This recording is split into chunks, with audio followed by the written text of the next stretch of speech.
Oui, ça, le précieux sang de notre Seigneur Jésus-Christ et le cœur immaculé de Marie. Dans la précédente vidéo, j'ai présenté mes sources et pour quelles raisons je travaille sur celles-ci. Dans l'ouvrage de l'abbé Duprat, l'Apocalypse ou l'Évangile de Jésus-Christ glorifié, j'ai pu constater de nombreuses contestations bien fondées sur une logique cohérente à l'encontre d'inepties proposées par des interprètes tels que Bossuet, Holshouser, Alcazar, etc. Je cite Bossuet en premier dans cette liste d'interprètes contestés car c'est lui qui est le plus souvent hors du réel par rapport, premièrement, aux événements prédits dans l'Apocalypse qui se sont déjà déroulés, et deuxièmement, au non-sens par rapport à la direction donnée par l'Apocalypse. Cependant, Bossuet comme Holshouser aiment l'Église, et cela se voit parmi leurs nombreuses citations reprises par mes sources. En effet, on ne peut enlever le talent exceptionnel qu'ont ces deux auteurs de l'Église quand il s'agit d'illustrer et même des fois de traduire convenablement les symboles de l'Apocalypse. Mais pour illustrer ce que je dis, je vous livre maintenant un échantillon d'erreurs. Je vous cite l'abbé avec qui je travaille, l'abbé Lafont Santenac, dans son livre Le plan de l'Apocalypse. Cet extrait que j'ai pris traite des différents tiraillements qu'il y a eu parmi les interprètes sur ce sujet de la venue des deux témoins que sont Enoch et Élie. Et précisément dans le passage que j'ai pris, il s'agit du lieu où ils seront tués, c'est-à-dire la ville de Jérusalem.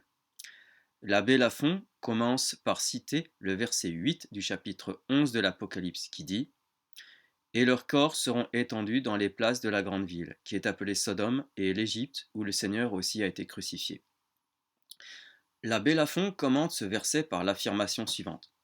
Ménocius et beaucoup d'autres pensent que la grande ville dont il est parlé dans ce passage est Jérusalem. La grande ville, dit la Bible d'Avignon, est Jérusalem, selon saint Jérôme et la Chétardie. Cette ville est appelée spirituellement Sodome et Égypte, conformément à la parole d'Isaïe adressée aux princes juifs. Elle est en effet devenue semblable à Sodome par son impénitence, elle est devenue semblable à l'Égypte par son endurcissement. Elle a été renversée comme Sodome, elle a été frappée comme l'Égypte. L'abbé Lafont cite maintenant Holshouser, qui dit « Cette grande ville, c'est la Jérusalem moderne. » Fin de citation. L'abbé Lafont reprend en disant « André de Césarée était aussi de ce sentiment.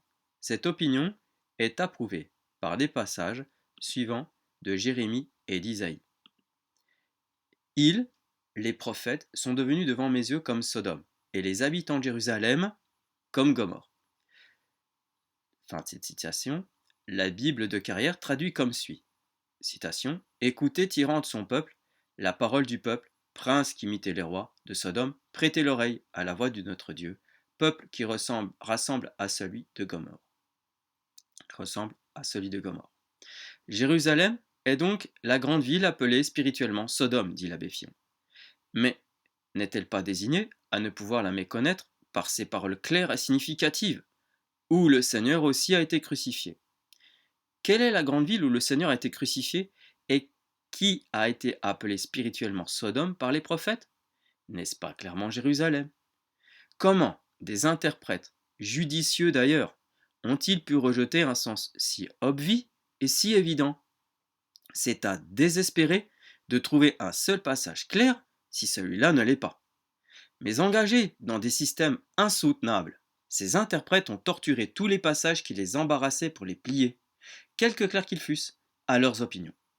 Il valait mieux reconnaître un système qui a besoin de pareille violence n'est pas soutenable.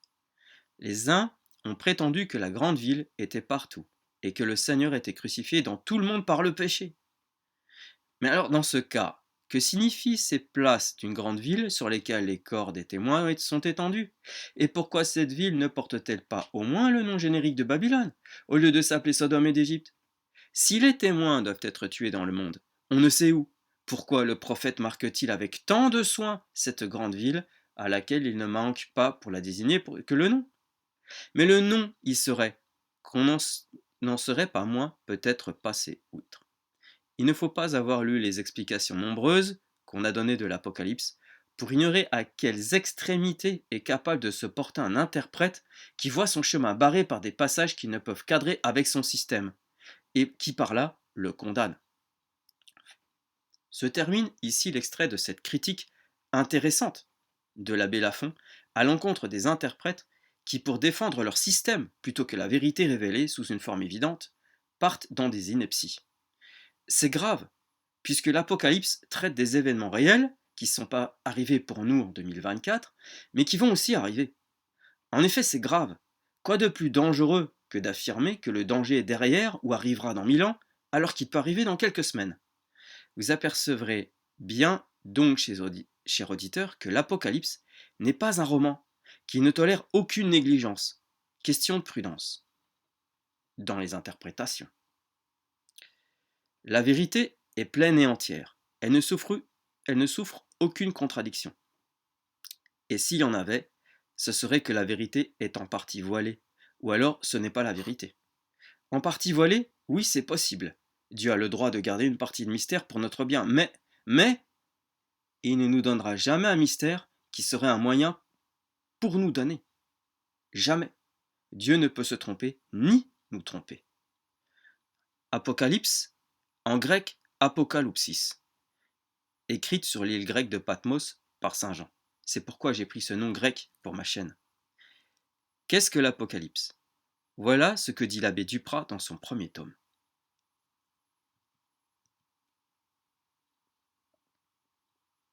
L'Apocalypse est la révélation, l'évangile de Jésus-Christ glorifié, l'histoire prophétique des épreuves, des combats et du final triomphe de son Église, le résumé de toutes les Écritures qui n'ont d'autre fin que de rendre témoignage à l'époux céleste et à son épouse immortelle. Aussi, n'est-il pas un mot dans cette suprême révélation qui ne soit allusion aux oracles de l'Antique et du Nouveau Testament, dont on rappelle et détermine le sens allégorique et analogique, pour en composer son propre sens littéral et en fait resplendir la sublime unité. Cette divine révélation est donc la pierre la plus précieuse, la perle du plus haut prix, la substance et l'essence de toutes les Écritures. Fin de citation. Quelle est la valeur canonique de l'Apocalypse? Écoutons l'abbé Duprat qui nous dit: on appelle canonique tout livre divinement inspiré et inséré dans le canon ou catalogue des livres que l'Église reconnaît comme sacrés ou contenant la parole même de Dieu. Car l'Église a seule autorité pour prononcer sur la divine inspiration des livres saints. Je ne croirais pas même à l'Église, dit saint Augustin, si l'autorité de l'Église catholique ne m'y déterminait.